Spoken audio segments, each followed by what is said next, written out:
दोस्तों ਅੱਜ ਦੀ ਇਸ ਵੀਡੀਓ ਰਿਪੋਰਟ ਵਿੱਚ ਮੈਂ ਗੱਲ ਕਰਨੀ ਹੈ ਪੰਜਾਬ ਯੂਨੀਵਰਸਿਟੀ ਵਿੱਚ ਹਰਿਆਣਾ ਸਰਕਾਰ ਵੱਲੋਂ ਇੱਕ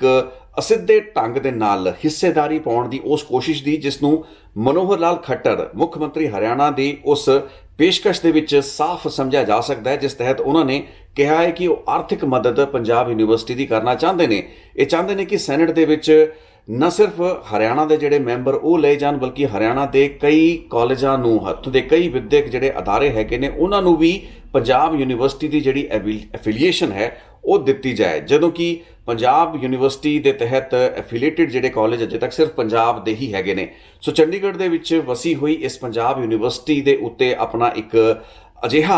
हक जताण की कोशिश हरियाणा सरकार क्यों करती पई है, इस दे पिछे सानू कोई ज़्यादा लंबी चौड़ी रॉकेट साइंस नूं समझण की लोड़ नहीं है, बल्कि आप बहुत ही स्पष्ट तरीके दे नाल बीते कुछ महीनों के घटना चक्कर तो ही समझ जावांगे कि चंडीगढ़ के उत्ते जिहड़ा हक अक्सर पंजाब का रहा है उसका एक बनदा हक है, उसनूं जताउण दीआं पंजाब सरकार ते तमाम सियासी पार्टियां दी कोशिशां नूं काउंटर करन लई हरियाणे दी राजनीतिक पार्टियां ते उत्थों दीआं सरकारां ने एक काउंटर स्ट्रैटजी अपनाई है जिस तहत बीते एक साल दे विच सब तो पहला तो हरियाणा की एक वक्री विधान सभा यानी कि उहदी असैंबली लई बिल्डिंग बनाने लई इमारत बनाउण लई वक्री जमीन जिहड़ी है उसनूं एक्वायर कीते जाण दीआं कोशिशां कीतीआं जा रहीआं ने। चंडीगढ़ दे विच इस जमीन नूं देण दी घोषणा जुलाई 2022 दे विच जिहड़ी नॉर्थ जोन की काउंसल मीटिंग हुंदी है यानी कि अलग अलग राज्यां दे मुख मंत्रियों की ते देश के गृह मंत्री अमित शाह की जयपुर दे विच वो जिहड़ी नॉर्थ जोन काउंसल की मीटिंग हुई सी जिस विच अमित शाह ने कहा सी कि हरियाणे की सरकार नूं असैंबली लई चंडीगढ़ दे विच अलग जमीन प्रदान की जाएगी। इस तो बाद हरियाणा के मुख्यमंत्री मनोहर लाल खट्टर ने स्वागत करता सी। उन्होंने कहा सी कि नवीं हदबंदी होने वाली है। इस वक्त हरियाणा विधान सभा के 90 सीटां हैगियां ने यानी कि 90 विधायक चुने जाते हैं, लेकिन इन्हां दी गिणती वध के 126 तक जा सकती है। उस स्थिति दे विच मौजूदा जिहड़े हरियाणा विधान सभा है जो कि एक ही कंपाउंड दे विच पंजाब विधान सभा के नाल है उस दे विच इन्नी बैठण की कैपेसिटी नहीं है या एमएलएज़ नूं बिठाउण की कैपेसिटी नहीं है। सो नवीं असैंबली उन्होंने बनानी पेगी जिस दे लई जमीन भी वो चंडीगढ़ दे विच पालदे रहे ने ते उन्हां नूं इसी जमीन नूं चंडीगढ़ विच देण लई हामी केंद्रीय गृह मंत्री अमित शाह ने पाती सी। जुलाई 2022 की मैं गल करता पाया। इस तो तकरीबन 6-7 महीने बाद नवंबर 2022 के विच इस तरीके दी गल्लां बातां या इस तरीके दी पेशकशां हो गई जिस तहत कि हरियाणा सरकार ने प्रपोजल बना के यूटी एडमिनिस्ट्रेशन यानी कि चंडीगढ़ नूं भेजते। चंडीगढ़ दे विच हरियाणा विधान सभा असैंबली लई एक नवीं बिल्डिंग बनाउण दी कवायद के तहत ही चंडीगढ़ की एकमात्र जिहड़ी सड़क पंचकूला ते हरियाणे नूं जोड़दी है उस दे कंढे ते ही अजिही जमीन हरियाणे नूं देण बारे प्रपोजल भी तैयार कर ले गए। इस दे एवज दे विच यानी इस दे बदले दे विच एक कलैक्टर रेट उत्ते उहदा भाव देण दी बजाय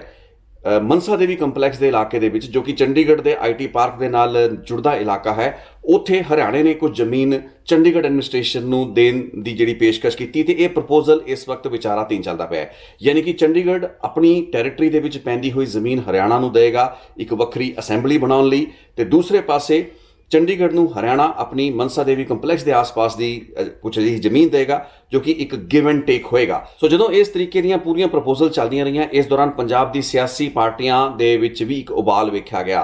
मुख्यमंत्री भगवंत मान ने जदों जुलाई दे विच अमित शाह वालों अनाउंसमेंट हुंदी है जिसकी जानकारी मनोहर लाल खट्टर एक ट्वीट करके दिंदे ने उस दे जवाब विच एक अजिही स्टेटमेंट जारी करदे जिसदा ना तां कोई मूँह सी ना कोई सिर सी ना कोई पैर सी। पंजाब के मुख्यमंत्री भगवंत मान ने कहा कि जिवें तुसीं हरियाणे नूं यानी केंद्र सरकार नूं एड्रैस कर रहे हैं जिवें हरियाणे नूं तुसीं असैंबली लई चंडीगढ़ दे विच जमीन दे रहे हो उवें ही उस तर्ज के उत्ते पंजाब नूं भी चंडीगढ़ दे विच असैंबली लई जमीन दित्ती जाए। एक ऐसी बेतुकी डिमांड सी या बेतुकी पोलिटिकल पोस्चरिंग सी जिस दा कोई अर्थ नहीं सी, अर्थहीन गलबात सी, लेकिन इतिहास रहा है तो पंजाब का दुखांत भी रहा है। चाहे तो वो टैरीटोरीअल डिस्प्यूट्स होन यानी कि जमीनां बॉर्डर दीयां जमीनां आपस की हरियाणे ते पंजाब की वंड नूं लैके इतिहासिक पद्धर उत्ते ले गए फैसले होन या फिर दरियाई पाणियां की वंड नूं लैके कीते गए समझौते या फिर कीते गए जिहड़े फैसले इन्हां सारे फैसलों के विच पंजाब की सियासी धरां की जिहड़ी सोच है जिहड़ी समझ है जिहड़ी उन्हां दी एक नैगोसीएशन पोलिटिकल बारगेन करन दी समर्था है वो एडी एक तरसयोग रही है कि पंजाब के हितों नूं अक्सर टेबलों के उत्ते बैठ के गवा के आए ने, पंजाब के हितों का नुकसान करके घाण करके आए ने। कित्थे तां 1966 ਅਤੇ 1986 ਦੇ ਉਹ ਸਾਲ ਉਹ फैसले ਜਦੋਂ कि चंडीगढ़ ਨੂੰ पंजाब ਨੂੰ ट्रांसफर किया जाना सी। 26 जनवरी 1986 ਉਹ ਤਰੀਕ ਮੁਕਰਰ ਹੋਈ ਸੀ ਜਦੋਂ कि चंडीगढ़ ਨੂੰ पंजाब ਨੂੰ ਦੇ ਦਿੱਤਾ जाना सी, लेकिन इस ਤੋਂ ਇੱਕ ਦਿਨ ਪਹਿਲਾਂ ਹੀ ਕੇਂਦਰ ਸਰਕਾਰ ਆਪਣੇ ਵਾਅਦੇ ਤੋਂ ਮੁਨਕਰ ਹੋ ਗਈ ਤੇ ਉਸ ਤੋਂ ਬਾਅਦ ਪੰਜਾਬ ਦੇ ਵਿੱਚ ਇੱਕ ਵਾਰ ਫਿਰ ਅਜਿਹਾ ਦੌਰ ਸ਼ੁਰੂ ਹੋਇਆ, ਰਾਸ਼ਟਰਪਤੀ ਸ਼ਾਸਨ ਵੀ ਲੱਗਿਆ ਤੇ ਫਿਰ ਪੰਜਾਬ ਦੇ ਵਿੱਚ ਇਹ ਮੰਗਾਂ ਦੁਬਾਰਾ ਕਦੀ ਉੱਠ ਨਹੀਂ ਪਾਈਆਂ। ਸਿਆਸੀ ਲਾਮਬੰਦੀ ਉਸ ਪੱਧਰ ਉੱਤੇ ਕਦੇ ਹੋ ਹੀ ਨਹੀਂ ਪਾਈ। ਸੋ ਜੋ ਗੱਲਾਂ ਬਾਤਾਂ ਅਨੰਦਪੁਰ ਸਾਹਿਬ ਦੇ ਮਤਿਆਂ ਤੋਂ ਲੈ ਕੇ ਉਸ ਮੂਵਮੈਂਟ ਤੋਂ ਲੈ ਕੇ ਧਰਮ ਯੁੱਧ ਮੋਰਚੇ ਤੱਕ ਰਹੀਆਂ, ਪੰਜਾਬ ਦੀ ਹੱਕਾਂ ਦੀ, ਪੰਜਾਬ ਦੇ ਟੈਰੀਟੋਰੀਅਲ ਜਾਂ ਪੰਜਾਬ ਦੇ ਪਾਣੀਆਂ ਦੇ ਵਿਸ਼ਿਆਂ ਸੰਬੰਧੀ ਉਹ ਮੰਗਾਂ ਲਟਕਦੀਆਂ ਛੱਡ ਦਿੱਤੀਆਂ ਗਈਆਂ। ਇਹ ਦੁਖਾਂਤ ਹੈ ਪੰਜਾਬ ਦਾ, ਜਿਵੇਂ ਪਹਿਲਾਂ ਜ਼ਿਕਰ ਕੀਤਾ ਹੈ, ਤਰਾਸਦੀ ਹੈ ਪੰਜਾਬ ਦੀ ਕਿ ਸਾਡੇ ਪੋਲੀਟੀਸ਼ੀਅਨਸ ਐਡੇ ਕੁ ਸੁਹਿਰਦ ਨਹੀਂ ਰਹੇ ਨੇ। ਉਹਨਾਂ ਨੇ ਆਪਣੇ ਮੁਫਾਦਾਂ ਦੀ ਪੂਰਤੀ ਲਈ, ਚਾਹੇ ਤਾਂ ਆਪਾਂ ਗਿਆਨੀ ਜ਼ੈਲ ਸਿੰਘ ਦੀ ਗੱਲ ਕਰ ਲਈਏ, ਬੂਟਾ ਸਿੰਘ ਦੀ ਗੱਲ ਕਰ ਲਈਏ, ਦਰਬਾਰਾ ਸਿੰਘ ਦੀ ਗੱਲ ਕਰ ਲਈਏ, ਇਹਨਾਂ ਤੋਂ ਪਹਿਲਾਂ ਦੇ ਦਹਾਕਿਆਂ ਦੇ ਸਿਆਸਤਦਾਨਾਂ ਦੀ ਗੱਲ ਕਰੀਏ, ਜਾਂ ਫਿਰ ਬਾਅਦ ਦੇ ਵਿੱਚ ਜੇ ਆਪਾਂ ਅਕਾਲੀ ਦਲ ਦੀ ਜਾਂ ਕਾਂਗਰਸ ਦੀ ਲੀਡਰਸ਼ਿਪ ਦੀ, ਤੇ ਅੱਜ ਦੀ ਉਹ ਕਾਂਗਰਸ ਦੀ ਲੀਡਰਸ਼ਿਪ, ਮੈਂ ਅੱਜ ਦੀ ਉਹਨਾਂ ਨੂੰ ਕਾਂਗਰਸ ਦੀ ਲੀਡਰਸ਼ਿਪ ਨਹੀਂ ਕਹਿ ਸਕਦਾ, ਲੇਕਿਨ ਖੁਦ ਨੂੰ ਪਾਣੀਆਂ ਦਾ ਰਾਖਾ ਅਖਵਾਉਣ ਵਾਲੇ ਕੈਪਟਨ ਅਮਰਿੰਦਰ ਸਿੰਘ ਵਰਗੇ ਲੀਡਰ, ਜੋ ਕਿ ਕਾਂਗਰਸ 'ਚੋਂ ਅੱਜ ਬੀਜੇਪੀ ਵੀ ਸ਼ਾਮਲ ਹੋ ਚੁੱਕੇ ਨੇ। ਅੱਜ ਬੀਜੇਪੀ ਵੱਲੋਂ ਐਡੇ ਵੱਡੇ ਫੈਸਲੇ, ਹਰਿਆਣੇ ਦੇ ਵਿੱਚ ਬੀਜੇਪੀ ਦੀ ਸਰਕਾਰ, ਕੇਂਦਰ ਦੇ ਵਿੱਚ ਬੀਜੇਪੀ ਦੀ ਸਰਕਾਰ, ਗ੍ਰਹਿ ਮੰਤਰੀ ਅਮਿਤ ਸ਼ਾਹ ਫੈਸਲਾ ਲੈਂਦੇ ਨੇ, ਮਨੋਹਰ ਲਾਲ ਖੱਟਰ ਉਹਦੀ ਜਾਣਕਾਰੀ ਦਿੰਦੇ ਨੇ, ਇਤਰਾਜ਼ ਉੱਠਦੇ ਨੇ, ਲੇਕਿਨ ਕੈਪਟਨ ਅਮਰਿੰਦਰ ਸਿੰਘ ਦੇ ਮੂੰਹ ਤੋਂ ਇੱਕ ਚੂੰ ਤੱਕ ਨਹੀਂ ਨਿਕਲਦੀ। ਅੱਜ ਸੁਨੀਲ ਜਾਖੜ ਵਰਗੇ ਲੀਡਰ, ਫਤਿਹ ਚੰਦ ਬਾਜਵਾ ਵਰਗੇ ਲੀਡਰ, ਬਲਬੀਰ ਸਿੱਧੂ ਵਰਗੇ ਤੇ ਤਮਾਮ ਲੀਡਰ, ਮੈਂ ਤਾਂ ਖੈਰ ਉਹਨਾਂ ਦਾ ਨਾਂ ਹੀ ਭੁੱਲ ਚੁੱਕਾ। ਕਦੀ ਹੈਰਾਨੀ ਹੁੰਦੀ ਹੈ ਕਿ ਉਹ ਜਿਹੜੇ ਪੋਸਟਾਂ ਦੇ ਵਿੱਚ ਕਾਂਗਰਸ ਦੇ 8-8 10-10 ਲੀਡਰ ਇਕੱਠੇ ਹੋਇਆ ਖੜਿਆ ਕਰਦੇ ਸਨ, ਉਹ ਅੱਜ ਸਾਰੇ ਦੇ ਸਾਰੇ ਬੀਜੇਪੀ ਦੇ ਵਿੱਚ ਸ਼ਾਮਲ ਹੋ ਚੁੱਕੇ ਨੇ। ਤੇ ਅਜਿਹੇ ਮੁੱਦਿਆਂ ਦੇ ਉੱਤੇ ਆਪਸ ਦੀ ਤੂੰ ਮੈਂ ਜਾਂ ਖਹਿਬਾਜ਼ੀ ਦੇ ਵਿੱਚ ਕੌਣ ਪਿਆ ਹੋਇਆ ਹੈ? ਭਗਵੰਤ ਮਾਨ ਪੰਜਾਬ ਦਾ ਮੁੱਖ ਮੰਤਰੀ ਕਾਂਗਰਸ ਦੀ ਲੀਡਰਸ਼ਿਪ ਦੇ ਨਾਲ ਮੇਣੋ ਮੇਣੀ ਹੋ ਰਹੇ ਹੈਗੇ ਨੇ, ਟਵੀਟ ਦੇ ਉੱਤੇ ਇੱਕ ਦੂਸਰੇ ਨੂੰ ਜਵਾਬ ਦਿੱਤੇ ਜਾ ਰਹੇ ਨੇ। ਬਹਰਹਾਲ ਮੈਂ ਵਾਪਸ ਆਉਣਾ ਹਾਂ, ਕਿਉਂਕਿ ਇਹ ਸਾਰਾ ਇਤਿਹਾਸਿਕ ਸੰਦਰਭ ਥੋੜਾ ਜਿਹਾ ਸਮਝਣਾ ਜ਼ਰੂਰੀ ਸੀ ਤੇ ਆਪਾਂ ਇਸ ਦੀ ਗੱਲ ਹੋਰ ਥੋੜੀ ਲੈਬੋਰੇਟਲੀ ਇਸੇ ਰਿਪੋਰਟ ਵਿੱਚ ਕਰਾਂਗੇ। ਲੇਕਿਨ ਚੰਡੀਗੜ੍ਹ ਦੀ ਪੰਜਾਬ ਯੂਨੀਵਰਸਿਟੀ ਦੇ ਵਿੱਚ ਆਪਣਾ ਹਿੱਸਾ ਪਾਉਣ ਦੀ ਜਿਹੜੀ ਸੋਚ ਹਰਿਆਣੇ ਦੇ ਪੋਲੀਟੀਸ਼ੀਅਨ, ਹਰਿਆਣਾ ਦੇ ਰਣਨੀਤੀ ਘਾਣਿਆਂ ਦੇ ਵਿੱਚ, ਉੱਥੋਂ ਦੀ ਸਰਕਾਰਾਂ ਦੇ ਜਿਹੜੇ ਪੋਲੀਟੀਕਲ ਪਲਾਨਿੰਗ ਦੇ ਵਿੱਚ, ਈਵਨ ਕਟਿੰਗ ਅਕ੍ਰੋਸ ਦਾ ਪਾਰਟੀ ਲਾਈਨ, ਇਹ ਆਂਦੀ ਕਿੱਥੋਂ ਹੈ, ਇਹ ਸਮਝਣਾ ਬਹੁਤ ਜ਼ਿਆਦਾ ਜ਼ਰੂਰੀ ਹੈ। ਤੇ ਇਸ ਦੇ ਲਈ ਕੁਝ ਅਜਿਹੇ ਫੈਸਲੇ, ਕਿਉਂਕਿ ਇਤਿਹਾਸਿਕ ਜੇ ਆਪਾਂ ਸੰਦਰਭ ਦੇ ਵਿੱਚ ਸਮਝੀਏ ਤਾਂ 1966 ਦੇ ਵਿੱਚ ਜਿਸ ਤਰੀਕੇ ਦੇ ਨਾਲ ਇੱਕ ਬਹੁਤ ਹੀ ਵੱਡਾ ਸੂਬਾ ਮੰਗਣ ਚੱਲੇ, 1947 ਤੋਂ ਲੈ ਕੇ 1966 ਤੱਕ ਇੱਕ ਜਿਹੜੀ ਮੂਵਮੈਂਟ ਚੱਲੀ, ਪੰਜਾਬੀ ਸੂਬਾ ਮੂਵਮੈਂਟ, ਜਿਸ ਦੇ ਪੈਰਲਲੀ ਇੱਕ ਹਰਿਆਣੇ ਦੇ ਵਿੱਚ ਮੂਵਮੈਂਟ ਖੜੀ ਹੋ ਗਈ ਤੇ ਇੱਕ ਸੂਬੇ ਦੀ ਥਾਂ ਇੱਕ ਛੋਟੀ ਜਿਹੀ ਸੂਬੀ ਲੈ ਕੇ 1966 ਦੇ ਵਿੱਚ ਪੰਜਾਬ ਦਾ ਪੁਨਰਗਠਨ ਹੁੰਦਾ। ਉਸ ਨੂੰ ਇੱਕ ਬੜੀ ਵੱਡੀ ਪ੍ਰਾਪਤੀ ਤੇ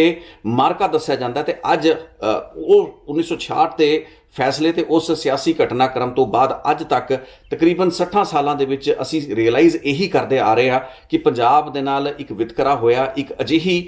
ਖੇਡ ਹੋ ਗਈ ਜਿਸ ਨੂੰ ਕਿ ਪੰਜਾਬ ਦੇ ਪੋਲੀਟੀਸ਼ੀਅਨ ਕਈ ਸਾਲਾਂ ਤੇ ਦਹਾਕਿਆਂ ਤੱਕ ਸਮਝ ਹੀ ਨਹੀਂ ਪਾਏ। ਤੇ ਅੱਜ ਇਤਿਹਾਸ ਆਪਣੇ ਆਪ ਨੂੰ ਦੁਹਰਾਉਂਦਾ ਹੋਇਆ ਨਜ਼ਰ ਆ ਰਿਹਾ ਹੈ ਤੇ ਬਹੁਤ ਸੇ ਲੀਡਰ ਜਿਹੜੇ ਅੱਜ ਚੁੱਪੀ ਧਾਰਨ ਕਰੀ ਬੈਠੇ ਨੇ, ਕੈਪਟਨ ਅਮਰਿੰਦਰ ਵਰਗੇ, ਸੁਨੀਲ ਜਾਖੜ ਵਰਗੇ, ਬੀਜੇਪੀ ਦੀਆਂ, ਸੈਂਟਰ ਦੀ ਬੀਜੇਪੀ ਜਾਂ ਹਰਿਆਣੇ ਦੀ ਬੀਜੇਪੀ ਸਰਕਾਰ ਵੱਲੋਂ ਜਿਹੜੇ ਫੈਸਲੇ ਲਏ ਜਾ ਰਹੇ ਨੇ, ਜਿਹੜੀਆਂ ਉਹਨਾਂ ਵੱਲੋਂ ਜਿਹੜੀ ਪੇਸ਼ਕਾਰੀਆਂ ਕੀਤੀਆਂ ਜਾ ਰਹੀਆਂ ਨੇ, ਉਹਨਾਂ ਨੂੰ ਕੋਈ ਅਪੋਜ਼ ਨਹੀਂ ਕਰਦਾ ਪਿਆ। ਸੋ ਇਤਿਹਾਸ ਇਹ ਲੀਡਰਾਂ ਨੂੰ ਵੀ ਜੱਜ ਕਰੇਗਾ। ਇਕੱਲੇ ਤੁਸੀਂ ਇਹ ਕਹਿ ਕੇ ਜੀ ਮੈਂ ਪਾਣੀਆਂ ਦੀ ਸੰਧੀਆਂ ਜਾਂ ਸਮਝੌਤੇ ਰੱਦ ਕਰਾਉਣ ਦਾ ਇੱਕ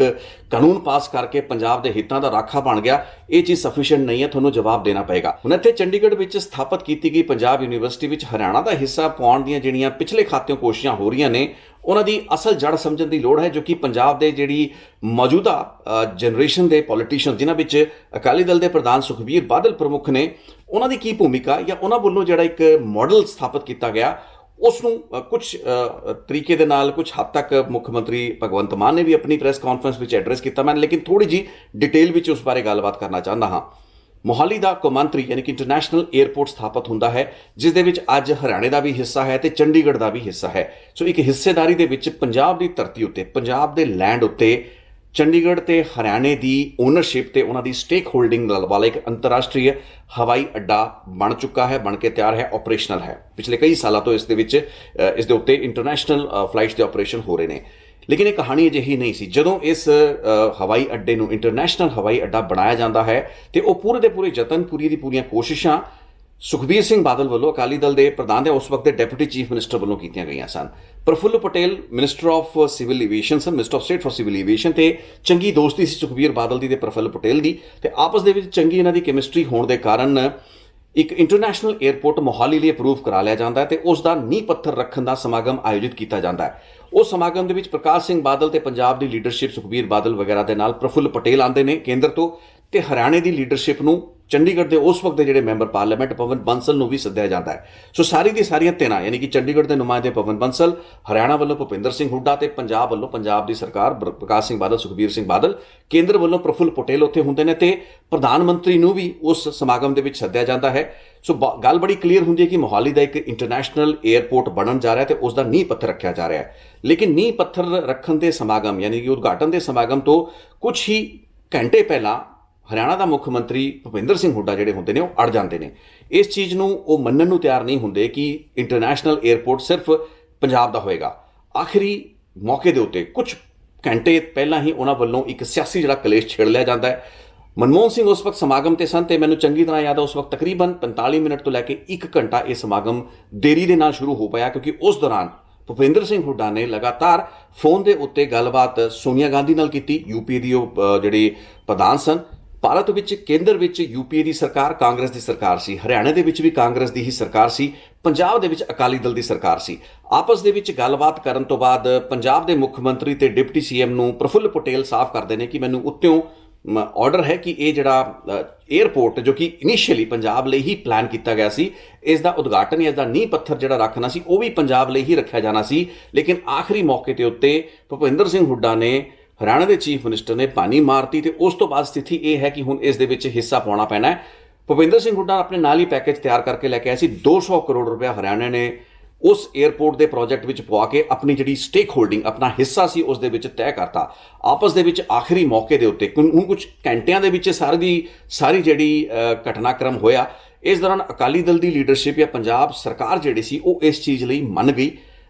ਕੋਈ ਖਲਲ ਨਾ ਪਏ, ਪ੍ਰੋਗਰਾਮ ਆਪਣੇ ਮਿੱਥੇ ਸਮੇਂ ਦੇ ਉੱਤੇ ਹੋ ਜਾਏ। ਇਸ ਨੂੰ ਪੰਜਾਬ ਦੇ ਵਿੱਚ ਪ੍ਰਚਾਰ ਕਰਕੇ ਇਹੀ ਦੱਸਿਆ ਗਿਆ ਕਿ ਪੰਜਾਬ ਦਾ ਇੱਕ ਇੰਟਰਨੈਸ਼ਨਲ 에ਅਰਪੋਰਟ ਮੋਹਾਲੀ ਤੋਂ ਸ਼ੁਰੂ ਹੋਣ ਜਾ ਰਿਹਾ ਹੈ, ਛੇਤੀ ਹੋਏਗਾ ਤੇ ਇਹ ਸੁਖਬੀਰ ਬਾਦਲ ਜਾਂ ਅਕਾਲੀ ਦਲ ਦੀ ਸਰਕਾਰ ਦੇ ਹੀ ਯਤਨਾਂ ਸਦਕਾ ਹੋਇਆ ਹੈ। ਸੋ ਇਸ ਗੱਲਬਾਤ ਤੋਂ ਬਾਅਦ 에ਅਰਪੋਰਟ ਦਾ ਵਿਕਾਸ ਹੁੰਦਾ ਹੈ। 200 ਕਰੋੜ ਰੁਪਇਆ ਹਰਿਆਣਾ ਟ੍ਰਾਂਸਫਰ ਕਰਦਾ ਹੈ। ਫਿਰ ਇੱਕ ਅਜਿਹਾ ਸਮਾਂ ਆਇਆ ਜਦੋਂ ਕਿ ਚੰਡੀਗੜ੍ਹ ਨੇ ਵੀ ਇਸ ਦੇ ਵਿੱਚ ਕੁਝ ਕਰੋੜ ਰੁਪਇਆ ਦੇ ਕੇ ਆਪਣਾ ਹਿੱਸਾ ਪਾ ਲਿਆ। ਫਾਈਨਲੀ ਜਦੋਂ ਹੁਣ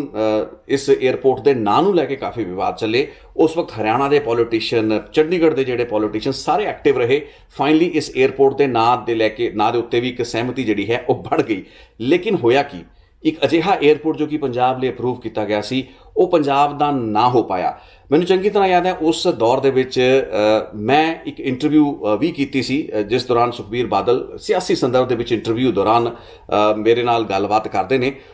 ਇੰਟਰਵਿਊ ਦੀ ਸਾਈਡਲਾਈਟਸ ਉੱਤੇ ਮੈਂ ਉਹਨਾਂ ਤੋਂ ਸਵਾਲ ਜ਼ਰੂਰ ਪੁੱਛੇ ਸੀ, ਆਫ ਦਾ ਰਿਕਾਰਡ ਸੀ ਕਿਉਂਕਿ ਇਹ ਗੱਲਾਂ ਬਾਤਾਂ ਇੰਟਰਵਿਊ ਦੇ ਕੰਟੈਕਸਟ ਵਿੱਚ ਨਹੀਂ ਆਉਂਦੀਆਂ। ਲੇਕਿਨ ਉਹਨਾਂ ਤੋਂ ਸਮਝਣ ਦੀ ਕੋਸ਼ਿਸ਼ ਇਹ ਜ਼ਰੂਰ ਕੀਤੀ ਸੀ ਕਿ ਹਰਿਆਣਾ 200 ਕਰੋੜ ਰੁਪਇਆ ਦੇ ਕੇ ਮੋਹਾਲੀ ਦੇ ਇੱਕ ਇੰਟਰਨੈਸ਼ਨਲ 에ਅਰਪੋਰਟ ਦੇ ਵਿੱਚ ਆਪਣਾ ਹਿੱਸਾ ਪਵਾ ਜਾਂਦਾ ਹੈ ਤੇ ਅਕਾਲੀ ਦਲ ਦਾ ਤਾਂ ਇੱਕ ਸ਼ੁਰੂਆਤੀ ਸਟੈਂਡ ਰਿਹਾ, ਚਾਹੇ ਚੰਡੀਗੜ੍ਹ ਦਾ ਵਿਸ਼ਾ ਹੋਵੇ, ਚਾਹੇ ਪਾਣੀਆਂ ਦੀ ਗੱਲ ਹੋਵੇ। ਇਹਨਾਂ ਸਿਧਾਂਤਕ ਮੁੱਦਿਆਂ ਦੇ ਉੱਤੇ ਹੀ ਤਾਂ ਅਕਾਲੀ ਦਲ ਨੇ ਇੰਨੀਆਂ ਲੰਮੀਆਂ ਲੜਾਈਆਂ ਲੜੀਆਂ ਨੇ, ਐਡੇ ਮੋਰਚੇ ਲੜੇ ਨੇ। ਇਹ ਬਾਰੀਕੀ ਤੇ ਇਹ ਫਾਲਟ ਲਾਈਨ ਕੀ 200 ਕਰੋੜ ਰੁਪਇਆ ਪਵਾ ਕੇ ਹਰਿਆਣਾ ਮੋਹਾਲੀ ਦੇ ਇੱਕ ਕੌਮਾਂਤਰੀ ਹਵਾਈ ਅੱਡੇ ਦੇ ਵਿੱਚ ਆਪਣਾ ਹਿੱਸਾ ਪਵਾ ਗਿਆ। ਉਹਨਾਂ ਸਮਿਆਂ ਦੇ ਵਿੱਚ ਅਕਾਲੀ ਦਲ ਦੀ ਲੀਡਰਸ਼ਿਪ ਤੇ ਸੁਖਬੀਰ ਬਾਦਲ ਨੂੰ ਕੋਈ ਵੱਡਾ ਵਿਸ਼ਾ ਨਹੀਂ ਸੀ ਲੱਗਦਾ। ਉਹਨਾਂ ਨੇ ਗੱਲ ਕਹੀ ਕਿ 200 ਕਰੋੜ ਰੁਪਇਆ ਜੇ ਪਾ ਕੇ ਕੋਈ ਸਟੇਟ ਦੂਸਰੇ ਰਾਜ ਦੇ ਵਿੱਚ ਇਨਫਰਾਸਟ੍ਰਕਚਰ ਦਾ ਵਿਕਾਸ ਕਰਨਾ ਚਾਹ ਰਹੀ ਹੈ ਤੇ ਉਹ ਫੀਲਿੰਗ ਲੈਣਾ ਚਾਹ ਰਹੀ ਹੈ ਕਿ ਜੀ ਇਸ ਦੇ ਵਿੱਚ ਸਾਡਾ ਵੀ ਕੋਈ ਯੋਗਦਾਨ ਹੈ ਤਾਂ ਇਸ ਦੇ ਵਿੱਚ ਦਿੱਕਤ ਕੀ ਹੈ। ਉਸ ਵਕਤ ਉਹ ਗੱਲ ਐਡੀ ਵੱਡੀ ਨਹੀਂ ਸੀ ਲੱਗਦੀ। ਲੇਕਿਨ ਅੱਜ ਤੁਸੀਂ ਜਦੋਂ ਪੂਰੇ ਦੇ ਪੂਰੇ ਕੰਟੈਕਸਟ ਨੂੰ 11-12 ਸਾਲ ਬਾਅਦ ਰੀਵਿਜ਼ਿਟ ਕਰਦੇ ਹੋ ਤੇ ਅੱਜ ਇਹਨਾਂ ਹੀ ਪਾਰਟੀਆਂ ਦੇ ਇਹਨਾਂ ਹੀ ਲੀਡਰਾਂ ਦੇ ਜੇ ਤੁਸੀਂ ਬਿਆਨਾਂ ਨੂੰ ਧਿਆਨ ਨਾਲ ਦੇਖੋ, ਸਮਝੋ ਤਾਂ ਤੁਹਾਨੂੰ ਸਮਝ ਵਿੱਚ ਆਉਂਦਾ ਹੈ ਕਿ ਕਿੱਡੀ ਵੱਡੀ ਗਲਤੀ ਉਸ ਵਕਤ ਇਸ 200 ਕਰੋੜ ਦੇ ਚੱਕਰ ਜਾਂ ਫਿਰ ਕਹਿ ਲਈਏ ਕਿ ਜਿਹੜੀ ਇੱਕ ਕੇਂਦਰ ਦੀ ਯੂਪੀਏ ਦੀ ਸਰਕਾਰ ਜਾਂ ਹਰਿਆਣੇ ਦੀ ਕਾਂਗਰਸ ਸਰਕਾਰ ਤੇ ਪੰਜਾਬ ਦੇ ਵਿੱਚ ਠੀਕ ਹੈ ਪ੍ਰਫੁੱਲ ਪਟੇਲ ਨਾਲ ਇੱਕ ਚੰਗੀ ਇਕੁਏਸ਼ਨ ਸੀ ਸੁਖਬੀਰ ਸਿੰਘ ਬਾਦਲ ਦੀ। ਲੇਕਿਨ ਉਸ ਵਕਤ ਅਖੀਰੀ ਮੋਮੈਂਟ ਦੇ ਉੱਤੇ ਜਿਹੜਾ ਪ੍ਰੈਸ਼ਰ ਬਿਲਡਅਪ ਕਰਕੇ ਕਿ ਅਜਿਹਾ ਫੈਸਲਾ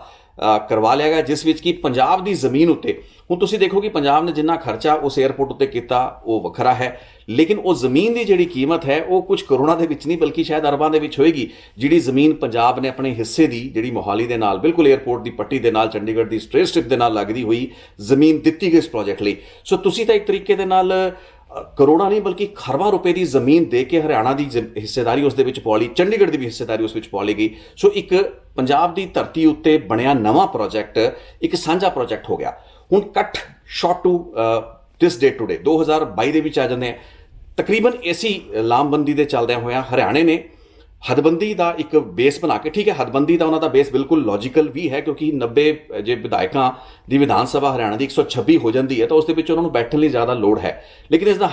ਹੱਲ ਕੁਝ ਹੋਰ ਤਲਾਸ਼ਿਆ ਜਾਣਾ ਚਾਹੀਦਾ ਸੀ। ਲੇਕਿਨ ਹਰਿਆਣਾ ਨੇ ਵੱਖਰੀ ਜ਼ਮੀਨ ਮੰਗ ਲਈ ਤੇ ਪੰਜਾਬ ਦੀ ਜਿਹੜੀ ਮੌਜੂਦਾ ਸਿਆਸੀ ਪਾਰਟੀ ਆ, ਸੱਤਾਧਾਰੀ ਧਿਰ ਹੈ, ਯਾਨੀ ਕਿ ਆਮ ਆਦਮੀ ਪਾਰਟੀ, ਇਹਨਾਂ ਦੇ ਲੀਡਰਾਂ ਦੀ ਜਾਂ ਮੁੱਖ ਮੰਤਰੀ ਦੀ ਜਿਹੜੀ ਸੋਚ ਤੇ ਸਮਝ ਹੈ ਇਹਨਾਂ ਸਿਆਸੀ ਵਿਸ਼ਿਆਂ ਉੱਤੇ, ਇਹਨਾਂ ਗੰਭੀਰ ਜਿਹੜੇ ਇੰਟਰ ਟੈਰੀਟੋਰੀਅਲ ਜਾਂ ਇੰਟਰ ਸਟੇਟ ਇਸ਼ੂਜ਼ ਹੈਗੇ ਨੇ, ਉਹਦਾ ਤੁਸੀਂ ਨੁਮਾਇਸ਼ ਦੇਖ ਹੀ ਲਈ ਜੁਲਾਈ ਦੇ ਵਿੱਚ, ਜਦੋਂ ਸਰਦਾਰ ਭਗਵੰਤ ਮਾਨ ਨੇ ਇਹ ਕਹਿਤਾ ਕਿ ਸਾਨੂੰ ਵੀ ਜ਼ਮੀਨ ਦਿਓ ਜੀ। ਤੁਹਾਡੇ ਕੋਲ ਆਲਰੇਡੀ ਚੰਡੀਗੜ੍ਹ ਦੇ ਵਿੱਚ ਵਿਧਾਨ ਸਭਾ ਹੈ, ਪੰਜਾਬ ਦੀ ਵਿਧਾਨ ਸਭਾ ਚੋਂ ਨਿਕਲ ਕੀਤਾ ਹਰਿਆਣਾ ਵਿਧਾਨ ਸਭਾ ਚੰਡੀਗੜ੍ਹ ਦੇ ਵਿੱਚ ਵੱਖਰੀ ਨਵੀਂ ਜ਼ਮੀਨ ਭਾਲਦਾ ਪਿਆ ਹੈ ਤੇ ਉਸ ਲਈ ਉਸ ਨੂੰ ਜ਼ਮੀਨ ਦਿੱਤੀ ਜਾ ਰਹੀ ਹੈ। ਇਸ ਚੀਜ਼ ਉੱਤੇ ਪੰਜਾਬ ਦੇ ਇਤਰਾਜ਼ ਉੱਠਣੇ, ਕਿਉਂਕਿ ਚੰਡੀਗੜ੍ਹ ਦੇ ਉੱਤੇ ਦਾਅਵਾ ਪੰਜਾਬ ਕਰਦਾ ਪਿਆ, ਇਹ ਸੁਭਾਵਿਕ ਨੇ। ਉਹ ਕਹਿ ਸਕਦੇ ਆ, ਇਹ ਚੀਜ਼ ਬਿਲਕੁਲ ਲੌਜੀਕਲ ਤੇ ਵੈਲਿਡ ਸੀ ਕਿ ਤੁਸੀਂ ਪੰਚਕੂਲਾ ਦੇ ਵਿੱਚ, ਕੁਰੂਕਸ਼ੇਤਰ ਦੇ ਵਿੱਚ, ਗੁੜਗਾਉਂ ਦੇ ਵਿੱਚ, ਕਰਨਾਲ ਦੇ ਵਿੱਚ, ਪਾਣੀਪਤ ਦੇ ਵਿੱਚ, ਹੋਰ ਕਿਸੇ ਸ਼ਹਿਰ ਦੇ ਵਿੱਚ ਵੀ ਆਪਣੀ ਜਿਹੜੀ ਰਾਜਧਾਨੀ ਬਣਾ ਲਓ। ਉਸ ਦੇ ਲਈ ਮੋਨਿਟਰੀ ਕੰਪਨਸੇਸ਼ਨ ਦੱਸੋ ਕਿ ਚੰਡੀਗੜ੍ਹ ਦੇ ਵਿੱਚੋਂ ਆਪਣੀ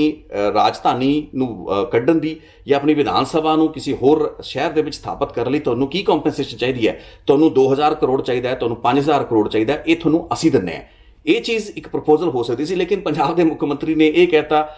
ਉਹੀ ਗੱਲਬਾਤ ਜਿੱਦਾਂ ਮੈਂ ਜ਼ਿਕਰ ਇਸ ਰਿਪੋਰਟ ਦੀ ਸ਼ੁਰੂਆਤ ਦੇ ਵਿੱਚ ਕੀਤਾ ਸੀ, ਇੱਕ ਬੇਤੁਕੀ ਤੇ ਅਰਥਹੀਨ ਦਲੀਲ ਵੀ ਸਾਨੂੰ ਵੀ ਜ਼ਮੀਨ ਦਿਓ, ਜਦਕਿ ਤੁਹਾਡੇ ਕੋਲ ਐਡੀ ਵੱਡੀ ਵਿਧਾਨ ਸਭਾ ਹੈ। ਇਸੇ ਤਰੀਕੇ ਦੀਆਂ ਜਿਹੜੀਆਂ ਊਲ ਜਲੂਲ ਗੱਲਾਂ ਬਾਤਾਂ ਉੱਠਦੀਆਂ ਰਹੀਆਂ ਨੇ, ਇਹੀ ਕਾਰਨ ਹੈ ਕਿ ਪੰਜਾਬ ਦੇ ਸਿਆਸਤਦਾਨ ਪੰਜਾਬ ਦੇ ਹਿੱਤਾਂ ਦੀ ਕਦੇ ਵੀ ਰਾਖੀ ਨਹੀਂ ਕਰ ਪਾਏ ਹੈਗੇ ਨੇ। ਸੋ ਕਿਤੇ ਤਾਂ ਇੰਟਰਨੈਸ਼ਨਲ 에ਅਰਪੋਰਟ ਦੀ ਉਹ ਕਹਾਣੀ, ਫਿਰ ਆਪਾਂ ਚੰਡੀਗੜ੍ਹ ਦੇ ਵਿੱਚੋਂ ਜਿਹੜੀ ਵਿਧਾਨ ਸਭਾ ਨੂੰ ਲੈ ਕੇ ਜ਼ਮੀਨ ਹਰਿਆਣੇ ਨੂੰ ਅਲਾਟ ਕੀਤੀ ਜਾਂਦੀ ਸੀ, ਉਹ ਘਟਨਾ ਚੱਕਰ ਦੇਖਿਆ। ਉਸ ਤੋਂ ਬਾਅਦ ਕੁਝ ਮਹੀਨੇ ਬਾਅਦ ਹਰਿਆਣਾ ਵਿਧਾਨ ਸਭਾ ਦੇ ਵਿੱਚ ਇੱਕ ਮਤਾ ਲਿਆਂਦਾ ਜਾਂਦਾ। ਹੁਣ ਇਹ ਉਹੀ ਸਮਾਂ ਹੈ ਜਦੋਂ ਕਿ ਚੰਡੀਗੜ੍ਹ ਦੇ ਉੱਤੇ ਆਪਣਾ ਹੱਕ ਜਤਾਉਣ ਦੀਆਂ ਜਿਹੜੀਆਂ ਕੋਸ਼ਿਸ਼ਾਂ ਹੋਰ ਤੇਜ਼ ਹੋ ਰਹੀਆਂ ਸਨ ਪੰਜਾਬ ਦੀ ਸਿਆਸੀ ਜਮਾਤਾਂ ਦੇ ਵਿੱਚ। ਉਸੇ ਵਕਤ ਹਰਿਆਣੇ ਦੇ ਵਿੱਚ ਇੱਕ ਕਾਂਗਰਸ ਦੀ ਜਿਹੜੀ ਲੀਡਰ ਹੈਗੇ ਨੇ, ਉਹਨਾਂ ਨੇ ਇੱਕ ਮਤਾ ਲਿਆਂਦਾ ਜਿਸ ਵਿੱਚ ਕਿ ਉਹਨਾਂ ਨੇ ਕਿਹਾ ਕਿ ਪੰਜਾਬ ਯੂਨੀਵਰਸਿਟੀ ਦੇ ਨਾਲ ਵੀ ਹਰਿਆਣਾ ਦੇ ਕਾਲਜਾਂ ਨੂੰ ਐਫੀਲੀਏਟ ਕੀਤਾ ਜਾਏ। ਸੋ ਇਹ ਐਫੀਲੀਏਸ਼ਨ ਦੀ ਮੰਗ, ਜਾਂ ਫਿਰ ਹੁਣ ਮੁੱਖ ਮੰਤਰੀ ਵੱਲੋਂ ਇਹ ਪੇਸ਼ਕਸ਼ ਕਿ ਪੰਜਾਬ ਯੂਨੀਵਰਸਿਟੀ ਦਾ ਜਿਹੜਾ ਆਰਥਿਕ ਸੰਕਟ ਹੈ, ਜਿਹੜੇ ਆਰਥਿਕ ਦਬਾਅ ਉਸ ਉੱਤੇ ਪਏ ਹੈਗੇ ਨੇ, ਕਈ ਵਾਰ ਪੰਜਾਬ ਸਰਕਾਰ ਵੱਲੋਂ ਗ੍ਰਾਂਟਾਂ ਰਿਲੀਜ਼ ਨਹੀਂ ਹੁੰਦੀਆਂ, ਅਧਿਆਪਕਾਂ ਨੂੰ ਤਨਖਾਹਾਂ ਸਮੇਂ ਸਿਰ ਨਹੀਂ ਮਿਲ ਪਾਉਂਦੀਆਂ। ਸੋ ਅੱਜ ਕੋਈ ਚੰਗੀ ਅਰਥ ਵਿਵਸਥਾ ਚੋਂ ਨਹੀਂ ਗੁਜ਼ਰ ਰਹੀ ਪੰਜਾਬ ਯੂਨੀਵਰਸਿਟੀ। ਉਹਨਾਂ ਹਾਲਾਤਾਂ ਦੇ ਚੱਲਦੇ ਹਰਿਆਣਾ ਨੇ ਇਸ ਚੀਜ਼ ਦਾ ਫਾਇਦਾ ਉਠਾ ਕੇ ਪੰਜਾਬ ਯੂਨੀਵਰਸਿਟੀ ਵਿੱਚ ਵੀ ਠੀਕ ਉਸੇ ਤਰੀਕੇ ਦੇ ਨਾਲ ਆਪਣੀ ਦਾਅਵੇਦਾਰੀ ਕਰਨ ਦੀ ਕੋਸ਼ਿਸ਼ ਕੀਤੀ ਹੈ, ਜਿਵੇਂ ਕਿ ਉਹਨਾਂ ਨੇ ਇੰਟਰਨੈਸ਼ਨਲ 에ਅਰਪੋਰਟ ਮੋਹਾਲੀ ਦੇ ਵਿੱਚ ਕੀਤੀ, ਜਿਵੇਂ ਕਿ ਉਹ ਵਿਧਾਨ ਸਭਾ ਦੀ ਵੱਖਰੀ ਬਿਲਡਿੰਗ ਲਈ ਚੰਡੀਗੜ੍ਹ ਦੇ ਵਿੱਚ ਜ਼ਮੀਨ ਅਲਾਟ ਕਰਵਾ ਕੇ ਕਰਨਾ ਚਾਹ ਰਹੇ ਨੇ। ਸੋ ਅੱਜ ਸਵਾਲ ਇਹ ਖੜਾ ਹੋ ਰਿਹਾ ਹੈ ਕਿ ਇਹ ਜਿਹੜੀਆਂ ਸਾਡੀ ਪੋਲੀਟੀਕਲ ਪਾਰਟੀਆਂ ਨੇ, ਜੋ ਕਿ ਇਤਿਹਾਸਿਕ ਪੱਧਰ ਉੱਤੇ historically they have been poor ਨੈਗੋਸ਼ੀਏਟਰਸ, they have, ਕਹਿੰਦੇ ਕਿ ਪੰਜਾਬੀਆਂ ਨੇ ਕਦੇ ਵੀ ਮੈਦਾਨਾਂ ਦੇ ਵਿੱਚ ਕੋਈ ਜੰਗਾਂ ਹਾਰੀਆਂ ਨਹੀਂ, ਤੇ ਟੇਬਲ ਦੇ ਉੱਤੇ ਜਦੋਂ ਨੈਗੋਸ਼ੀਏਸ਼ਨਸ ਕਰਨ ਦੀ ਗੱਲ ਆਉਂਦੀ ਹੈ ਤਾਂ ਇਹਨਾਂ ਨੇ ਕੋਈ ਅਜਿਹੀ ਲੜਾਈ ਨਹੀਂ ਦਿਸਦੀ ਜਿੱਥੇ ਕਿ ਕੋਈ ਜਿੱਤ ਪਾਏ ਹੋਣ। ਸੋ ਜੇ ਕਿਸਾਨੀ ਅੰਦੋਲਨ ਜਾਂ ਕਿਸਾਨੀ ਜਿਹੜੇ ਕਾਨੂੰਨ ਬਣੇ, ਖੇਤੀ ਕਾਨੂੰਨ ਜਿਹੜੇ ਬਣੇ ਤਿੰਨ, ਉਹਨਾਂ ਦੀ ਲੜਾਈ ਵੀ ਜਿੱਤੀ ਗਈ ਤਾਂ ਉਹ ਵੀ ਇੱਕ ਸੰਘਰਸ਼ ਦੇ ਜ਼ਰੀਏ ਜਿੱਤੀ ਗਈ। ਅਕ੍ਰੋਸ ਦੀ ਟੇਬਲ ਬੈਠ ਕੇ ਸਾਡੇ ਜਿਹੜੇ ਨੀਤੀ ਘਾੜੇ ਹੈਗੇ ਨੇ, ਸਾਡੇ ਡਿਸੀਜਨ ਮੇਕਰਸ, ਮੈਂ ਪੋਲੀਟੀਸ਼ੀਅਨਸ ਹੀ ਕਹਾਂਗਾ, ਅਕ੍ਰੋਸ ਦ ਪਾਰਟੀ ਲਾਈਨ ਇਹ ਫੇਲ ਹੋ ਰਹੇ ਨੇ। ਮੈਂ ਦੁਬਾਰਾ ਇਸ ਵਿਸ਼ੇ ਦੇ ਉੱਤੇ ਆਉਣਾ। ਅੱਜ ਹਰਿਆਣਾ ਦੇ ਵਿੱਚ ਬੀਜੇਪੀ ਦੀ ਸਰਕਾਰ ਹੈ, ਕੇਂਦਰ ਦੇ ਵਿੱਚ ਐਨਡੀਏ ਦੀ, ਬੀਜੇਪੀ ਦੀ, ਨਰਿੰਦਰ ਮੋਦੀ ਦੀ ਸਰਕਾਰ ਹੈ, ਤੇ ਅੱਜ ਪੰਜਾਬ ਦੇ ਵਿੱਚ ਆਪਣੇ ਆਪ ਨੂੰ ਪਾਣੀਆਂ ਦਾ ਰਾਖਾ ਖਵਾਉਣ ਵਾਲਾ ਕੈਪਟਨ ਅਮਰਿੰਦਰ ਸਿੰਘ ਇੱਕ ਪੂਰਾ ਦਾ ਪੂਰਾ ਟੋਲਾ ਲੈ ਕੇ ਤਤਕਾਲੀ ਕਾਂਗਰਸੀ ਲੀਡਰਾਂ ਦਾ ਬੀਜੇਪੀ ਵੀ ਸ਼ਾਮਲ ਹੋ ਗਿਆ, ਤੇ ਅੱਜ ਉਹਨਾਂ ਦੇ ਮੂੰਹ ਚੋਂ ਇੱਕ ਸ਼ਬਦ ਮੈਂ ਨਹੀਂ ਸੁਣਿਆ। ਜੁਲਾਈ 2022, ਨਵੰਬਰ 2022 ਤੇ ਅੱਜ ਕੈਪਟਨ ਅਮਰਿੰਦਰ ਸਿੰਘ ਨੇ ਇਸ ਵਿਸ਼ੇ ਦੇ ਉੱਤੇ ਕੋਈ ਬਿਆਨ ਨਹੀਂ ਦਿੱਤਾ। ਇਹ ਲੀਡਰ ਜਿਹੜੇ ਕਿ ਆਪਣੇ ਸਿਆਸੀ ਮਫਾਦਾਂ ਦੇ ਕਰਦੇ ਆਪਣੀ ਸਿਆਸੀ ਹੋਂਦ ਨੂੰ ਬਚਾਉਣ ਦੀ ਲੜਾਈ ਲੜਦੇ ਪਏ ਨੇ, ਆਪਣੇ ਅਸਤਿਤਵ ਨੂੰ ਬਚਾਉਣ ਦੀ, ਸੁਨੀਲ ਜਾਖੜ ਹੋ ਗਿਆ, ਕੈਪਟਨ ਅਮਰਿੰਦਰ ਸਿੰਘ ਹੋ ਗਿਆ, ਫਤਿਹ ਚੰਦ ਬਾਜਵਾ ਹੋ ਗਿਆ, ਬਲਬੀਰ ਸਿੱਧੂ ਹੋ ਗਿਆ, ਇੰਨੇ ਲੀਡਰ ਹੈਗੇ ਨੇ, ਜਿੰਨਾ ਮਰਜ਼ੀ ਦਾ ਨਾਂ ਲੈ ਲਈ, ਤਸਵੀਰਾਂ ਦੇਖ ਲਓ, ਜਿਹੜੇ ਲੀਡਰ ਕਾਂਗਰਸ ਤੋਂ ਬੀਜੇਪੀ ਵੀ ਸ਼ਾਮਲ ਹੋਏ ਨੇ। ਅੱਜ ਇਹਨਾਂ ਦੀ ਜਿਹੜੀ ਚੁੱਪੀ ਹੈ ਉਹ ਸਾਫ਼ ਸਥਾਪਿਤ ਕਰਦੀ ਹੈ ਕਿ ਪੰਜਾਬ ਦੇ ਭਵਿੱਖ ਕਿਸ ਤਰੀਕੇ ਦੇ ਲੀਡਰਾਂ ਦੇ ਹੱਥਾਂ ਵਿੱਚ ਹੈ। ਇਸ ਦੇ ਵਿੱਚ ਕੋਈ ਹੈਰਾਨੀ ਦੀ ਗੱਲ ਨਹੀਂ ਹੋਣੀ, ਕੋਈ ਅਜਿਹਾ ਕੌਤਕ ਵੀ ਨਹੀਂ ਹੋ ਜਾਣਾ ਜੇ ਪੰਜਾਬ ਦੇ ਵਿੱਚ ਭਾਰਤੀ ਜਨਤਾ ਪਾਰਟੀ ਦੁਬਾਰਾ ਅਕਾਲੀ ਦਲ ਦੇ ਨਾਲ ਰਲ ਕੇ ਇੱਕ ਨਵੀਂ ਟੀਮ ਦੇ ਨਾਲ ਕੈਪਟਨ ਅਮਰਿੰਦਰ ਸਿੰਘ, ਸੁਨੀਲ ਜਾਖੜ ਵਰਗੇ ਲੀਡਰਾਂ ਨੂੰ ਅੱਗੇ ਕਰਕੇ, ਦੂਸਰੇ ਪਾਸੇ ਉਹੀ ਪੁਰਾਣੇ ਸੁਖਬੀਰ ਬਾਦਲ, ਵਿਕਰਮ ਮਜੀਠੀਆ ਵਰਗੇ ਅਕਾਲੀ ਦਲ ਦੇ ਚਿਹਰੇ ਇਕੱਠੇ ਹੋਣ ਤੇ ਪੰਜਾਬ ਦੇ ਵਿੱਚ ਸਰਕਾਰ ਬਣਾ ਜਾਣ। ਲੇਕਿਨ ਇੱਕ ਪਾਸੇ ਉਹ ਪਾਰਟੀਆਂ ਜੋ ਕਿ ਪੰਜਾਬ ਦੇ ਹਿੱਤਾਂ ਜਾਂ ਪੰਜਾਬ ਦੇ ਹਵਾਈ ਅੱਡਿਆਂ ਦੇ ਵਿੱਚ ਬੜੇ ਸੌਖੇ ਤਰੀਕੇ ਦੇ ਨਾਲ ਗੁਆਂਢੀ ਸੂਬਿਆਂ ਦੀਆਂ ਸਰਕਾਰਾਂ ਦੇ ਹਿੱਸੇ ਪਾ ਗਈਆਂ, ਤੇ ਦੂਸਰੇ ਪਾਸੇ ਉਹ ਲੀਡਰਾਂ ਦੀ ਟੋਲੀ ਜੋ ਕਿ ਅੱਜ ਚੁੱਪੀ ਧਾਰਨ ਕਰੇ ਬੈਠੇ ਹੈ। ਕੋਈ ਸ਼ੀਸ਼ਾ ਦਿਖਾਉਣ ਵਾਲਾ ਨਹੀਂ ਬਚਦਾ ਜੋ ਕਿ ਇਹਨਾਂ ਤੋਂ ਪੁੱਛ ਸਕੇ ਕਿ ਸੁਖਬੀਰ ਸਿੰਘ ਬਾਦਲ ਸਾਹਿਬ, ਤੁਸੀਂ ਮੋਹਾਲੀ ਹਵਾਈ ਅੱਡੇ ਦੇ ਵਿੱਚ ਜਿਹੜੀ ਹਰਿਆਣੇ ਦੀ ਹਿੱਸੇਦਾਰੀ ਪਵਾਈ, ਜਾਂ ਕੈਪਟਨ ਅਮਰਿੰਦਰ ਸਿੰਘ ਜੀ, ਤੁਸੀਂ ਆਪਣੇ ਨੂੰ ਪਾਣੀਆਂ ਦਾ ਰਾਖਾ ਕਹਿੰਦੇ ਸੀ, ਅੱਜ ਬੀਜੇਪੀ ਇਹ ਸਟੈਂਡ ਲੈ ਰਹੀ ਹੈ, ਹਰਿਆਣੇ ਦੀ ਸਰਕਾਰ ਇਹ ਕਰ ਰਹੀ ਹੈ, ਤੁਸੀਂ ਕੋਈ ਬਿਆਨ ਦਿੱਤਾ? ਤੁਸੀਂ ਆਪਣੇ ਇਹਨਾਂ ਵਿਸ਼ਿਆਂ ਦੇ ਉੱਤੇ ਅਮਿਤ ਸ਼ਾਹ ਦੇ ਨਾਲ ਮੁਲਾਕਾਤਾਂ ਕੀਤੀਆਂ, ਜਾਂ ਫਿਰ ਮੁਲਾਕਾਤਾਂ ਦੇ ਸੰਦਰਭ ਉਹੀ ਸਿਆਸੀ ਮੁਫਾਦ ਹੁੰਦੇ ਨੇ ਜਿਨ੍ਹਾਂ ਦਾ ਸਦਕਾ ਅੱਜ ਤੁਸੀਂ ਦੁਬਾਰਾ ਉਹ ਪੋਲੀਟੀਕਲ ਆਕਸੀਜਨ ਹਾਸਲ ਕਰਨਾ ਚਾਹ ਰਹੇ ਹੋ, ਜੋ ਕਿ ਤੁਹਾਡੀਆਂ ਖਰਾਬ ਕਾਰਗੁਜ਼ਾਰੀਆਂ ਦੇ ਚੱਲਦੇ ਪੰਜਾਬ ਦੀ ਜਨਤਾ ਤੇ ਪੰਜਾਬ ਦੇ ਵੋਟਰ ਨੇ ਤੁਹਾਡੇ ਤੋਂ ਖੋਹ ਲਿਆ ਹੈ। ਸੋ ਇਹ ਸਾਰੀਆਂ ਗੱਲਾਂ ਬਾਤਾਂ ਉਸ ਸੰਦਰਭ ਨੂੰ ਐਕਸਪਲੇਨ ਕਰਦੀਆਂ ਨੇ ਜਿਸ ਤਹਿਤ ਅੱਜ ਪੰਜਾਬ ਯੂਨੀਵਰਸਿਟੀ ਚੰਡੀਗੜ੍ਹ ਦੇ ਵਿੱਚ ਵੀ ਹਰਿਆਣਾ ਹਿੱਸਾ ਪਾਉਣਾ ਚਾਹ ਰਿਹਾ। ਹਰਿਆਣਾ ਦੇ ਹਿੱਸੇਦਾਰ ਆਪਣੇ ਘਰਾਂ ਨੂੰ ਸਿਆਣੇ ਨੇ, ਜਿਹਨੂੰ ਕਹਿੰਦਾ ਆਪਣੇ ਘਰ ਨੂੰ ਸਿਆਣਾ ਹੈਗਾ ਉਸ ਤੇ ਤਾਂ ਆਪਣਾ ਦਾਅਵਾ ਪੇਸ਼ ਕਰਨਾ ਹੀ ਹੈ। ਪੰਜਾਬ ਦਾ ਸਿਆਸਤਦਾਨ ਹਰਿਆਣੇ ਦੇ ਕਿਸੇ ਪ੍ਰੋਜੈਕਟ ਦੇ ਵਿੱਚ ਕਦੇ ਹਿੱਸਾ ਪਾਉਣ ਦੀ ਗੱਲ ਸੋਚ ਵੀ ਨਹੀਂ ਸਕਦਾ, ਸਿਰਫ ਗੱਲਾਂ ਬਿਆਨਾਂ ਨੂੰ ਕਰਕੇ ਗੱਲ ਛੱਡ ਦਿੰਦੇ ਨੇ। ਕਦੀ ਵੀ ਇਹਨਾਂ ਨੇ ਉਸ ਤਰੀਕੇ ਦੀ ਰਣਨੀਤੀ ਨਹੀਂ ਘੜੀ। ਆਪਣੇ ਹੀ ਅਦਾਰੇ ਬਚਾ ਲੈਣ, ਆਪਣੀਆਂ ਜ਼ਮੀਨਾਂ ਬਚਾ ਲੈਣ, ਆਪਣੇ ਇੰਸਟੀਟਿਊਸ਼ਨਸ ਬਚਾ ਲੈਣ, ਆਪਣੇ ਦਰਿਆਈ ਪਾਣੀ ਬਚਾ ਲੈਣ, ਉਹਨਾਂ ਹੀ ਨਾਲ ਹੀ ਬਹੁਤ ਹੈ। ਲੇਕਿਨ ਜਿਵੇਂ ਪਹਿਲਾਂ ਜ਼ਿਕਰ ਕੀਤਾ ਕਿ ਜੰਗਾਂ ਦੇ ਵਿੱਚ ਕੋਈ ਲੜਾਈ ਹਾਰਨੀ ਨਹੀਂ ਤੇ ਟੇਬਲਾਂ ਦੇ ਉੱਤੇ ਬੈਠ ਕੇ ਕੋਈ ਲੜਾਈ ਜਿੱਤਣੀ ਨਹੀਂ, ਇਹ ਪੰਜਾਬ ਦੇ ਪੋਲੀਟੀਸ਼ੀਅਨਸ ਦਾ ਉਹ ਕੈਰੈਕਟਰ ਹੈ। ਇਸ ਨੂੰ ਡਿਫਾਈਨ ਕਰਦੀ ਹੈ ਇਹ ਜਿਹੜੀ ਫਿਤਰਤ ਹੈ ਪੰਜਾਬ ਦੇ ਪੋਲੀਟੀਸ਼ੀਅਨਸ ਦੀ, ਉਹਨਾਂ ਦੇ ਕਿਰਦਾਰ ਨੂੰ। ਜਾਂਦੇ ਜਾਂਦੇ ਮੈਂ ਜ਼ਰੂਰ ਇੱਥੇ ਇੱਕ ਆਪਣੇ ਵੱਲੋਂ ਪੁਆਇੰਟ ਐਡ ਕਰਨਾ ਚਾਹਾਂਗਾ ਕਿ ਮੈਨੂੰ ਲੱਗਦਾ ਕਿ ਪੰਜਾਬ ਦੇ ਵਿੱਚ ਜਣਾ ਖਣਾ ਪੋਲੀਟੀਸ਼ੀਅਨ ਬਣ ਜਾਂਦਾ ਤੇ ਸਾਡੀ ਦੇਸ਼ ਦੀ ਸਿਆਸਤ ਦਾ ਇੱਕ ਦੁਖਾਂਤ ਹੈ। ਦੇਸ਼ ਦੇ ਵਿੱਚ ਜਣਾ ਖਣਾ ਪੋਲੀਟੀਸ਼ੀਅਨ ਬਣ ਜਾਂਦਾ, ਇੱਕ ਅਨਪੜ੍ਹ ਗਵਾਰ ਕ੍ਰਿਮੀਨਲ ਬੰਦਾ ਵੀ ਇੱਕ ਸੂਬੇ ਦੇ ਵਿੱਚ ਇੱਕ ਮੰਤਰੀ ਦੇ ਅਹੁਦੇ ਤੇ ਬੈਠ ਸਕਦਾ ਹੈ, ਉਹਦਾ ਨਿੱਜੀ ਕਿਰਦਾਰ ਕੁਝ ਵੀ ਹੋਵੇ। ਲੇਕਿਨ ਇਹ ਸਾਰੀਆਂ ਚੀਜ਼ਾਂ ਨੂੰ ਇੱਕ ਮਿੰਟ ਲਈ ਸਾਈਡ ਤੇ ਰੱਖ ਦਿੰਦੇ ਆ। ਇਹ ਲੀਡਰਾਂ ਨੂੰ ਪੋਲੀਟੀਕਲ ਜਿਹੜੀ ਬਾਰਗੇਨਿੰਗ ਕਰਨੀ ਹੈ, ਜਿਹੜੀ ਸਟ੍ਰੈਟੇਜਿਕ ਨੈਗੋਸੀਏਸ਼ਨਸ ਕਰਨੀ ਹੈ, ਉਸ ਦੀ ਟ੍ਰੇਨਿੰਗ ਜ਼ਰੂਰ ਦਿੱਤੀ ਜਾਣੀ ਚਾਹੀਦੀ ਹੈ। ਕਿਉਂਕਿ ਇਹ ਲੀਡਰ ਜਦੋਂ ਵੀ ਸਟੇਟ ਦੇ ਹਿੱਤਾਂ ਨੂੰ ਅੱਗੇ ਰੱਖ ਕੇ ਗੱਲਬਾਤ ਤੋਰਦੇ ਨੇ, ਇਹਨਾਂ ਨੂੰ ਇਸ ਚੀਜ਼ ਦਾ ਚੰਗੀ ਤਰ੍ਹਾਂ ਇਲਮ ਹੋਣਾ ਚਾਹੀਦਾ ਹੈ। ਅਖੀਰੀ ਕੁਝ ਘੰਟਿਆਂ ਜਾਂ ਅਖੀਰੀ ਕੁਝ ਦਿਨਾਂ ਦੇ ਵਿੱਚ ਇਹਨਾਂ ਦੇ ਗਲ 'ਚ ਅੰਗੂਠਾ ਦੇ ਕੇ ਇਹਨਾਂ ਤੋਂ ਫੈਸਲੇ ਦਵਾਤੇ ਜਾਣ, ਜਿਵੇਂ ਕਿ ਦਰਬਾਰਾ ਸਿੰਘ ਤੋਂ ਦਵਾਏ ਗਏ, ਜਿਵੇਂ ਕਿ ਈਵਨ ਦਿਸ ਕੇਸ ਮੈਂ ਦੱਸ ਹੀ ਦਿੱਤਾ ਕਿ 15-45 ਮਿੰਟ ਜਾਂ 1 ਘੰਟੇ ਦੇ ਵਿੱਚ ਪੂਰੀ ਗੇਮ ਉੱਥੇ ਏਅਰਪੋਰਟ ਦੇ ਉੱਤੇ ਜਿਹੜਾ ਸਮਾਗਮ ਕੀਤਾ ਜਾ ਰਿਹਾ ਸੀ ਉਸ ਵਿੱਚ ਬਦਲ ਜਾਂਦੀ ਹੈ ਤੇ ਹਿੱਸਾ ਹਰਿਆਣੇ ਦਾ ਆ ਕੇ ਪੈ ਜਾਂਦਾ ਹੈ। ਸੋ ਇਸ ਤਰੀਕੇ ਦੀਆਂ ਨੈਗੋਸੀਏਸ਼ਨਸ ਲਈ ਇਹਨਾਂ ਲੀਡਰਾਂ ਨੂੰ ਹੋਰ ਤਿਆਰ ਕਰਨ ਦੀ ਲੋੜ ਹੈ। ਲੀਡਰ ਖੁਦ ਵੀ ਸਮਝਣ ਉਸ ਤਰੀਕੇ ਦੀ ਪੋਸਚਰਿੰਗ ਦੇ ਪੱਖੋਂ, ਉਸ ਤਰੀਕੇ ਦੀਆਂ ਨੈਗੋਸੀਏਸ਼ਨ, ਉਸ ਤਰੀਕੇ ਦੀ ਸਮਝ ਜਿਹੜੀ ਹੈ ਸਾਡੇ ਪੋਲੀਟੀਸ਼ੀਅਨਸ ਦੇ ਵਿੱਚ ਨਾ ਹੋਣ ਕਰਕੇ ਹੀ ਇਸ ਤਰੀਕੇ ਦੀ ਇਹ ਬਿਆਨਬਾਜ਼ੀ ਹੀ ਨਹੀਂ ਬਲਕਿ ਸਿਰਫ ਗੱਲਾਂ ਬਾਤਾਂ ਟਵੀਟ ਤੇ ਬਿਆਨਾਂ ਤੱਕ ਆਧਾਰਿਤ ਨਹੀਂ ਰਹਿੰਦੀਆਂ। ਜਦੋਂ ਪੰਜਾਬ ਦੇ ਹਿੱਤ ਖੁੱਸ ਜਾਂਦੇ ਨੇ ਕਈ ਸਾਲਾਂ ਤੇ ਕਈ ਦਹਾਕਿਆਂ ਬਾਅਦ ਉਹਨਾਂ ਦੀ ਆਪਾਂ ਜਿਵੇਂ ਚਰਚਾ ਕਰਦੇ ਪਏ ਹਾਂ, ਇਹ ਹੁੰਦੀ ਹੈ ਤਾਂ ਫਿਰ ਸਮਝ ਵਿੱਚ ਆਉਂਦਾ ਕਿ ਪੰਜਾਬ ਦੇ ਹਿੱਤਾਂ ਦਾ ਕਿੰਨਾ ਕੁ ਘਾਣ ਇਹ ਲੋਕਾਂ ਨੇ ਕੀਤਾ ਹੈ। ਸੋ ਅੱਜ ਦੀ ਗੱਲਬਾਤ ਇੱਥੋਂ ਤੱਕ ਹੀ ਸੀ। ਬਹੁਤ ਬਹੁਤ ਧੰਨਵਾਦ ਇਸ ਰਿਪੋਰਟ ਨੂੰ ਸੁਣਨ ਲਈ। ਆਪਣੀ ਫੀਡਬੈਕ, ਆਪਣੀ ਕਮੈਂਟਸ ਜ਼ਰੂਰ ਸ਼ੇਅਰ ਕਰੋ। ਬਹੁਤ ਬਹੁਤ ਸ਼ੁਕਰੀਆ ਇਸ ਰਿਪੋਰਟ ਨੂੰ ਦੇਖਣ ਲਈ।